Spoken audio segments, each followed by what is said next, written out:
Hi, and thanks for watching. I'm joined in studio now with a familiar face around Oakville, and that's Stephen Crawford, the Member of Provincial Parliament. Thank you very much for joining us here today. Thank you for having me, Kristen. And it's been a pleasure to get to know you a little bit more, but for our viewers out there, why don't you share a little bit about your background and how you came to your new role? Sure, yeah. I grew up very close to here. I grew up in Mississauga, southwest Mississauga, so the Clarkson-Lorne Park area. I went to Lorne Park High School, went to University of Western Ontario. I studied political science.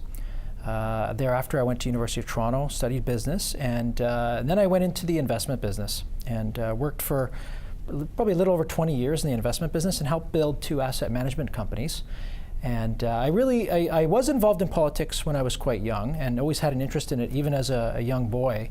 But I got a little disconnected from it when I started working and with family commitments and whatnot. And over the last couple of years, I got re-engaged.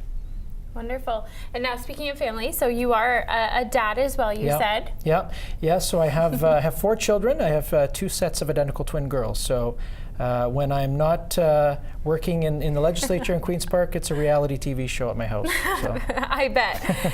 And speaking of the legislator, I mean, there's lots of new changes coming our way. Why don't you share a little bit about what's happening, I guess, provincially to start, and then maybe a little update as to what's happening locally in Oakville? Sure. So in terms of Ontario, our government's been making a lot of changes in a very short time, and one of the reasons I got involved again was to really reclaim our position as the economic engine of Canada. So Ontario used to be the engine of Canada. We were the #1 province in terms of economic growth, per capita income, and we've fallen drastically over the last 10, 15 years, and our competitiveness has dropped. We've lost many manufacturing jobs, and a lot of those, unfortunately, have gone to neighboring provinces or states. So what we want to do as a province is to reclaim our position and become more competitive. There's a number of reasons why that's the case. I can certainly get into that in some subsequent questions if you'd like. But that's certainly been our first priority, is to get Ontario back to be the economic engine of Canada, so we have full employment and getting this huge debt that we have under control as well. Okay. And speaking of debts, I mean, looking across the province, how do you think that that's going to change, I guess, over the next little while? How do you plan to do so? Yeah, it's not easy. It's like any individual or a family or a company, if they've overspent for so long, to get that under control is never going to be easy. But just to give an example, so right now in Ontario, we have approximately a $15 billion deficit. So that's the deficit per year, and it's about $340 billion in total for the province in aggregate.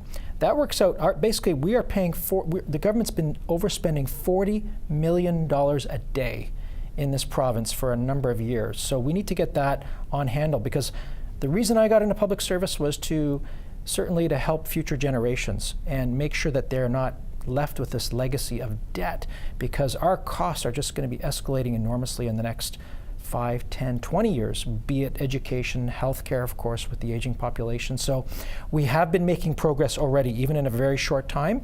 We've cut down several $billion, and we're going to bring in more measures where we can find efficiencies, where we can save further money, so we can eventually balance this budget and get this province back on track. Great. And speaking of locally, what are some projects or future goals, I guess, that you have for Oakville in the next little while? Yeah, I mean, obviously some of the issues around Oakville are more of a municipal nature in terms of, but some of the things that I certainly take an interest in are the downtown Oakville and making sure that's a very exciting destination. I mean, I know Mayor Burton and the council are working on that, so we're very supportive of that. But we just want to make sure that Oakville stays a great community with lots of green space and is a very family-oriented community, which it is right now. Wonderful. Well, thank you very much for joining us here today. And of course, for more information, how do your constituents get a hold of you? Yeah, so we have an office located at 74 Rebecca Street. That's right in basically in downtown Oakville. It's on Kerr and Rebecca. We've got a great office with some fabulous, friendly staff there, and we also have. If anyone drops in our office before Christmas, we'd love them to bring some non-perishable food items. We're supporting the Food Share Food Bank this year, so we'd really appreciate that to help those in need in Oakville as well. Great. Well, thank you very much. Thank you.